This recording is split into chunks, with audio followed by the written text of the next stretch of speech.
My name is Sabrina Davis. I'm a farmer's wife living on the west end of Kangaroo Island. We were severely impacted by the 2019-20 Black Summer fires, and our family lost everything on our farm. We lost all of our livestock, our sheds, our fencing, all infrastructure in our house, and have since been rebuilding. After the Black Summer fires, we used to have regular community meetings, and they all gave us so much. They all filled up our cups, and unfortunately when COVID rolled in, all of that kind of stopped. So it's really important now to regularly still catch up, see our neighbours, see our friends, see our community members, and just make sure everyone's okay. I'm here today because I want to share my story regularly and also hear how everyone else is travelling, and I think together we're just stronger as a community, and meetings like this over a sausage are really, really important.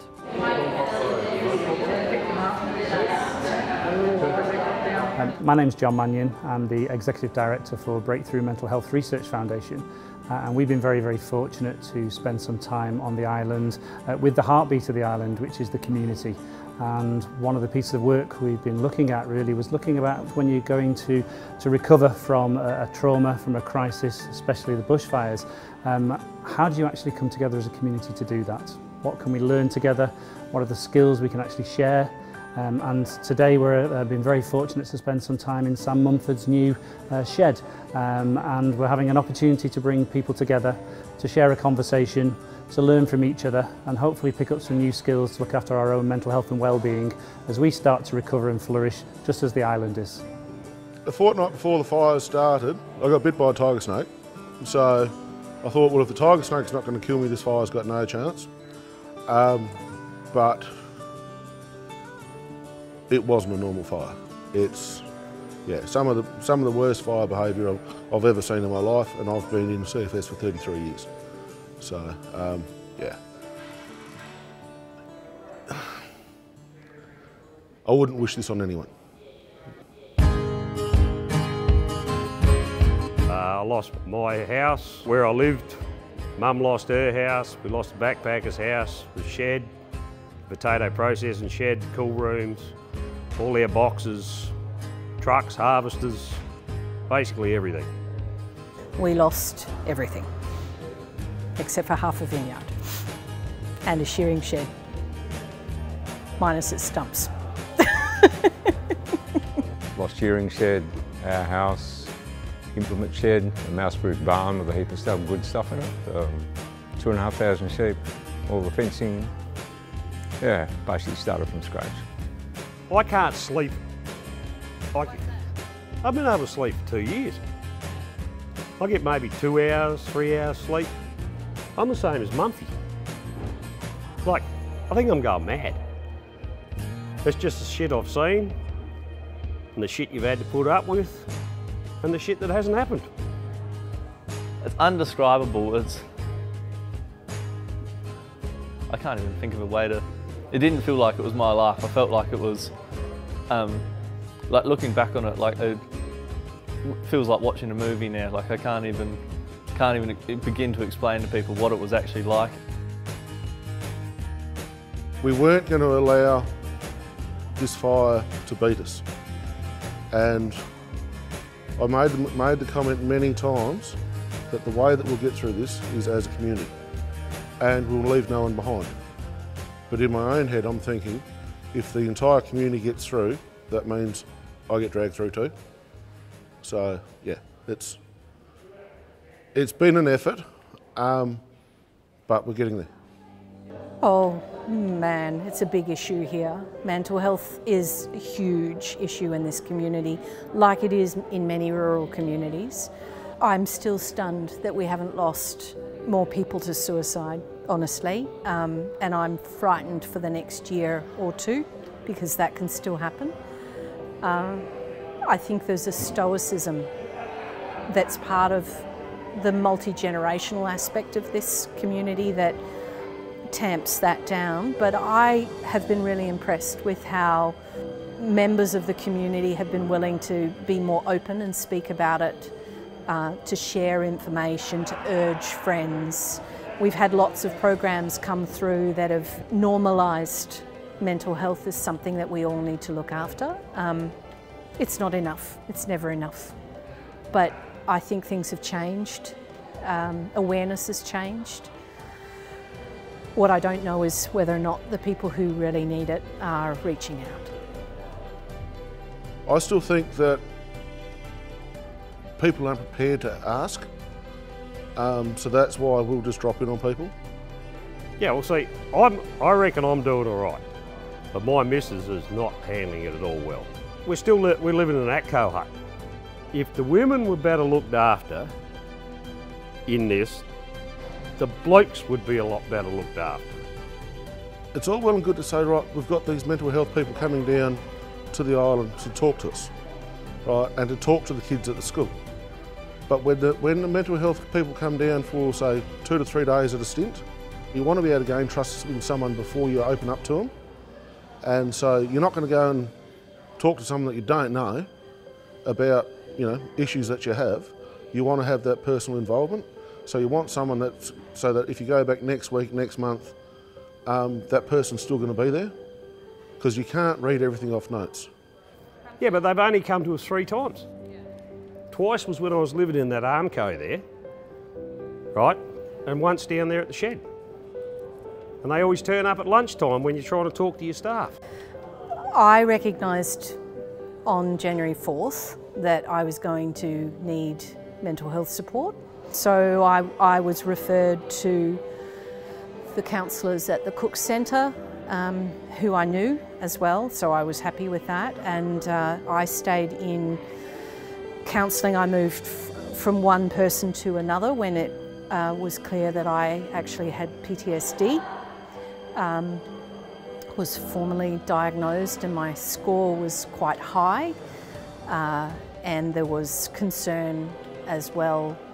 I'm clearly being very open with you about this because I know what this is about, but there was suicide concerns as well, and they shifted me to someone who was a trauma specialist, and I stayed in counselling until December of last year. My PTSD score is very low now. During the actual main recovery of a fire, there was jobs to be done every day, so I didn't really have to think about that sort of stuff, and I didn't have time to think about that sort of stuff. If I wasn't working, I was asleep pretty much.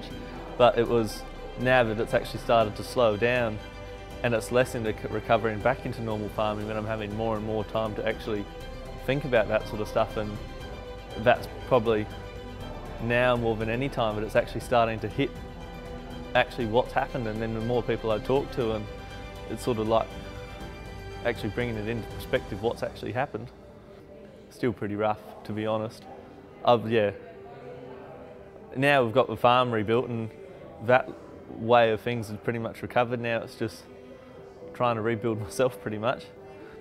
At the moment I'm still trying to find a way to do it, to be honest. I did try, but it's not really the normal thing to have happened, and yeah, I didn't really keep in touch with any of my mates after school and that sort of stuff. They're all still 15, 16-year-olds, and I've sort of been made to mature a little bit quicker than that, and looking back on it, like I don't really fit in with people my age much anymore. I don't think like them. I get along better with people my parents' age now. I always did feel supported and I knew where to go, but I don't think that others did. And I was often very sad to be sitting with people that I could see were in serious trouble emotionally, but they didn't know where to go or who to talk to, and so I started handing out cards. I find it reprehensible, actually, that the agencies just dropped us.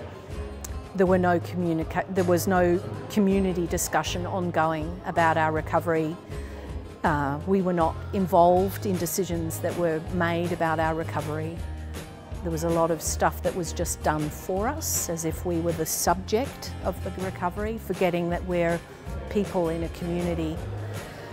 I find that abhorrent, actually. There's a lot of people that's still really hurting, and I've been one of them. But I don't know whether smart enough or dumb enough to actually be able to realise it myself. And I did a 2-day training course with John on mental health first aid, and that was an absolute eye-opener for me, because I'm going there thinking, right, I'm doing this to try and help other people, but I got more out of that for myself than what I could have believed.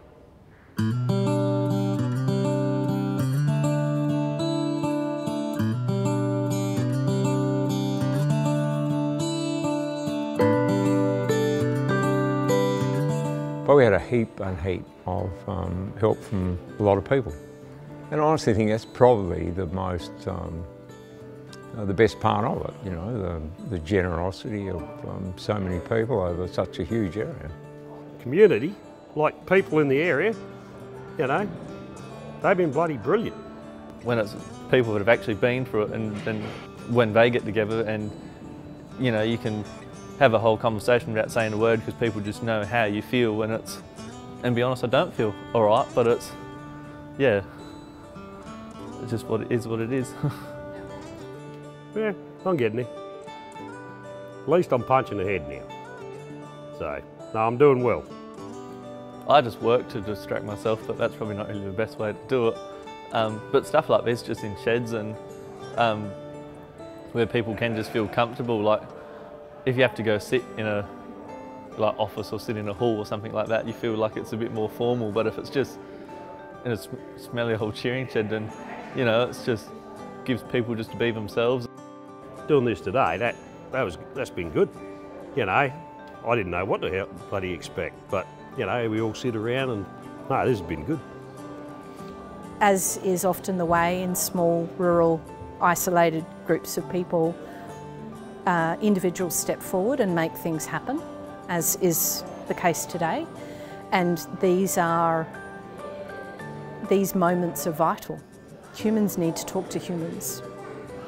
We can't survive alone, and we have a lot coming that's going to be a lot harder on us than what we've just experienced. If we can't be regularly talking to each other, then we won't make it. We've had some suicides here on the island this year, and one suicide is too many.